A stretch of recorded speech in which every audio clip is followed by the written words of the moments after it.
ധേയമായ ഒരു കാര്യമുള്ളത്. ഇത്രയും നാൾ സസ്പെൻസിൽ വെച്ചിരുന്ന് ഇന്ന് സസ്പെൻസ് അവർ ബ്രേക്ക് ചെയ്തൊരു കാര്യമാണ്. മമ്മൂട്ടി മലയാളത്തിന്റെ സ്വന്തം, മലയാളത്തിന്റെ ഇതിഹാസം ഒരു ക്യാമിയോ റോളിൽ അഥവാ അതിഥി വേഷത്തിലെത്തുന്നു.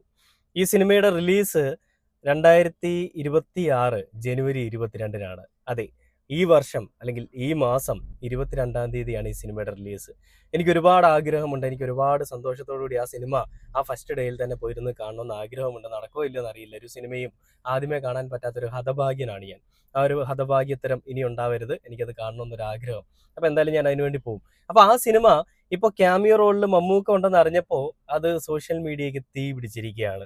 ഒരു സൈഡിൽ നിന്ന് ഒരു ചെറിയൊരു തീപ്പൊരി വീണ് അതിൽ ഒരു ഡൗട്ടായിരുന്നു ഇന്നലെയൊക്കെ നമ്മുടെ റിപ്പോർട്ടർ ചാനലൊക്കെ പോസ്റ്റ് ചെയ്തിരുന്നത്. റിപ്പോർട്ടർ ചാനൽ ഇങ്ങനെയാണ് പറഞ്ഞത്: ഇത് കസറും മോനെ, ലാസ്റ്റ് ഷോട്ടിലെ വോൾട്ടർ മമ്മൂട്ടി അല്ലേ, ചത്ത പച്ച ട്രെയിലറിൽ മമ്മൂട്ടിയെ തിരഞ്ഞ് ആരാധകർ എന്ന് പറഞ്ഞുകൊണ്ടാണ് റിപ്പോർട്ടർ ചാനൽ ആ പോസ്റ്റ് പങ്കുവെച്ചത്.